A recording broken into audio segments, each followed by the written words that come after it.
so often in our lives, we've adapted to be a certain way so that we don't fail or so that people will like us or respect us, but it's not necessarily who we are. Joy comes when you're spontaneous. It's really hard to be truly happy when you're not being yourself. And most of us have no clue who we are. And so a big part of my work, if you've ever been to an event, you know, is to get people to do things spontaneously without thinking, because that's when the real you shows up. That's when the energy comes alive. And when you do that, when you start to connect to your true nature, suddenly there's energy available for you to set a higher standard for what you want in your life. That's what this is really all about. And when I talk about standards, when I talk about, shoulds versus musts, think about your own life. I know there have been areas in your life where some point in time you just shifted and you raised the standard and your life changed. Remember a time when you dealt with this emotion successfully in the past. Remember a time when you dealt with this emotion successfully in the past. So if all of a sudden you start to feel depressed, that's a pretty negative feeling. I first of all would not call it depression. I'd say a little bit down. But the first thing you do is you go, okay, I'm feeling this terrible feeling. I start to feel depressed. Well, what am I really feeling? Well, I'm really just feeling a little bit down. Okay, great. You know what? That's great. I appreciate it. That's a message. I need to get curious. What is that message? What's the message this thing's trying to give me? And what depression's message usually is, by the way, is you need to reset your priorities.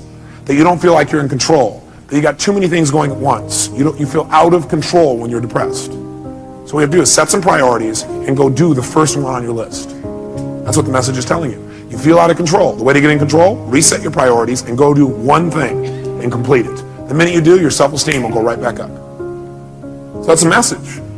So what's the message it's offering me? And by the way, I'm going to teach you the 9 most powerful emotions that you probably experience, what their messages are.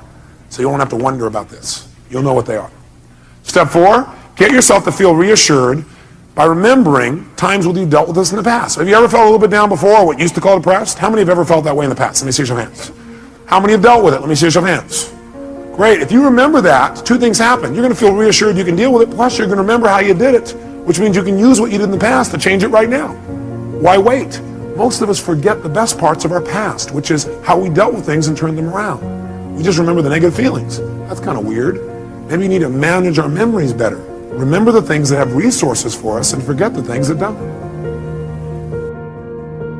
Because whatever people have their identity attached to, they live. We live who we believe we are. That's just how it works. It's just kind of like, I'll give you an example. Look at your physical body. Your physical body today is an absolute reflection of only one thing. Not your goals, not your desires, but your standards. The identity you have for yourself. If your standard is you're an athlete, then there's a certain amount of strength, a muscle tone, and energy that's available in your body on a regular basis because that's who you are. And so you do whatever's necessary to maintain that identity. Again, the strongest force in the human personality is this need to stay consistent with how we define ourselves. Because if you don't know who you are, you wouldn't know how to act. Once you lock in on that identity, your brain finds a way to keep you there. If you say, man, I'm overweight, I've always been overweight, I'm big boned, and that's the story you got, then you're going to always find a way to get back there. That's your settling point.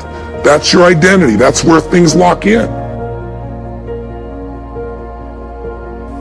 Number 5, get certain that you can handle anything like this in the future. Get certain. Not only can you deal with the emotion you have right now, but what you should do is use this as an opportunity to be certain for yourself. Get yourself certain. If it ever happens in the future, I'll handle this emotion quicker and easier. Get certain that you can handle anything like this in the future by rehearsing yourself dealing with it in the future. In other words, think of a time in the future where this depression could have come up and feel yourself rehearsing again. Use this as a tool of empowerment. So you remember a time when you were depressed before, a little bit down, you turned it around. It took you a while, but you turned it around. You remember what you did. Oh, I dealt with this before, I can deal with it again. And then you say, let me take this opportunity to get certain that I can handle this if it ever came up in the future. And the way I'm going to do that, I'm going to sit down right now, and I'm going to think of, okay, what kind of things might happen in the future? I might expect something didn't work, feel bad about it. Let me think of a time like that. Okay, let me see myself, hear myself, feel myself deal with it. You see, hear, and feel yourself dealing with it easily. And you do this 2, 3, or 4 times. If you keep doing it 2, 3, or 4 times, then in the future when it comes up, guess what your brain will do? Your brain will go, oh, I can handle this. I'm already prepared. How many are following the logic of this? Let me see your hands. Okay? So get certain you can deal with it in the future by rehearsing. And by the way, remember this. You might want to put this in your notes. Your brain cannot tell the difference between something you vividly imagine and something you actually experience. Your brain cannot tell the difference between something you vividly imagine, where you see it, you hear it, you feel it, you taste it, you touch it, you smell it in your mind, and something that actually occurs. If you doubt this, have you ever had a dream where it was so real, you had every physical response to it? How many have had a dream like that? Okay, you can have a dream anytime you want, even while you're awake. All you have to do is rehearse something in your mind enough times, vividly enough, and it's real. If you over and over again rehearse yourself dealing with emotion easily, then it's real. Next time it comes up, you've already got the programming. You already have the resources to turn it around in a heartbeat. Then this emotional message, it's dealt with for the future, not just for today. And the sixth step, take action and change your life. Whatever the message is, take the action that you need to take and change your life. Do something. Doing something always will change how you feel. You feel bad because you're not doing anything. And by the way, you'll continue to feel bad until you do something to change. So if you do anything, it'll improve you and move you in the direction you want to go. People are skeptical or pessimistic for good reason. I know when I first started doing what I was doing, you know, when I went to Germany and people said I was Hitler because I had people going, yes. You know, it's like there have been a lot of people over the years who have provided some form of insight, but then they had an agenda of something they were trying to do to people. And so I get that. And also, as a masculine male myself, you know, somebody's got to earn the right for them to coach me. And so he doesn't know me from squat, right? You might think I'm just some pump-up motivational speaker. He doesn't understand the strategy or, you know, running 74 companies, doing over $6 billion in business, having had no business background to start with. So it might be interesting for you to consider not trying to get him to go to a seminar, but maybe get him to just watch the Netflix special on Tony Robbins' I'm Not Your Guru. If you've not seen it, a lot of people are super skeptical, can watch that for an hour and 45 minutes, and they really get to see what's real. Because you see behind the scenes, you see what a seminar is really like, even more than this. Those of you who haven't seen that, you might want to take a look at it. So that usually will bring someone to start saying, holy cow, this is different. This isn't just some pump-up stuff. And part of this, because, you know, obviously I know the power of energy, but if all you have is energy and you don't have any strategy, you're going nowhere. But I also think, you know, the most powerful thing you can do is remember what I said, you know, on the relationship day. What you bring to the table, instead of focusing on him, what you bring to the table. If he doesn't go, you just go on your own. And you figure out how to improve your mental, emotional state, and you figure out how to break your patterns when you're getting hooked. When those things change and you're coming home and you're so loving and euphoric and so happy, the greatest impact is that.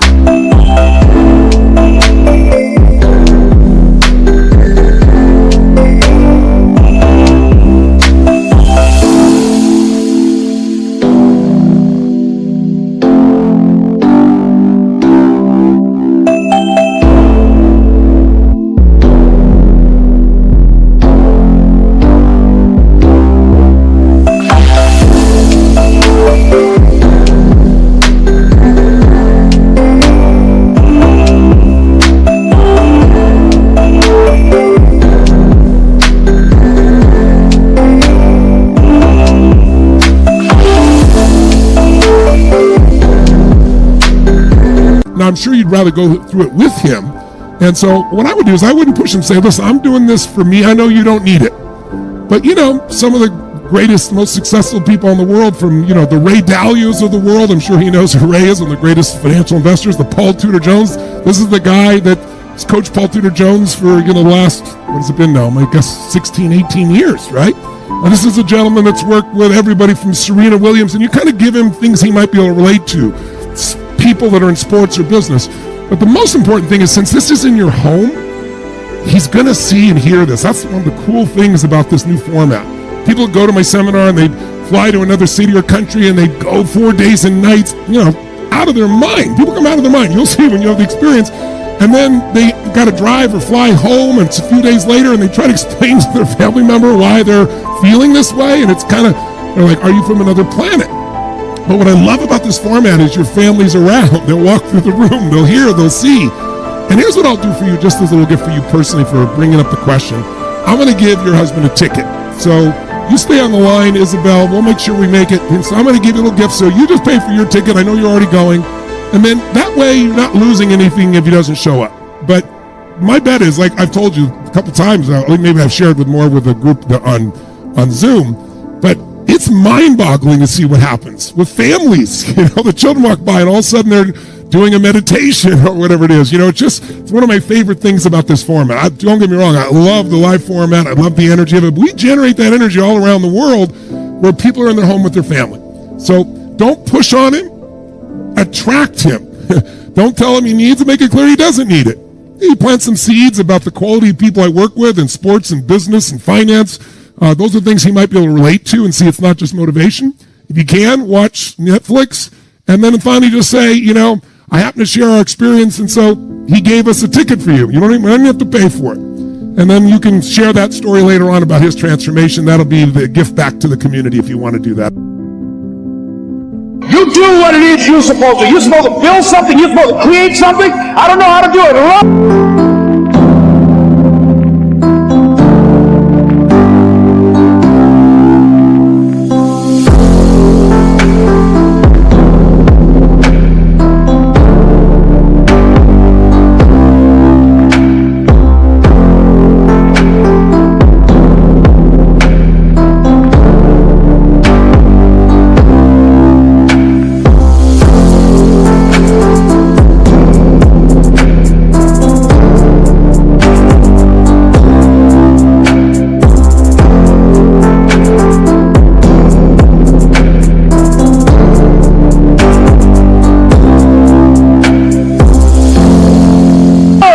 Whatever's required.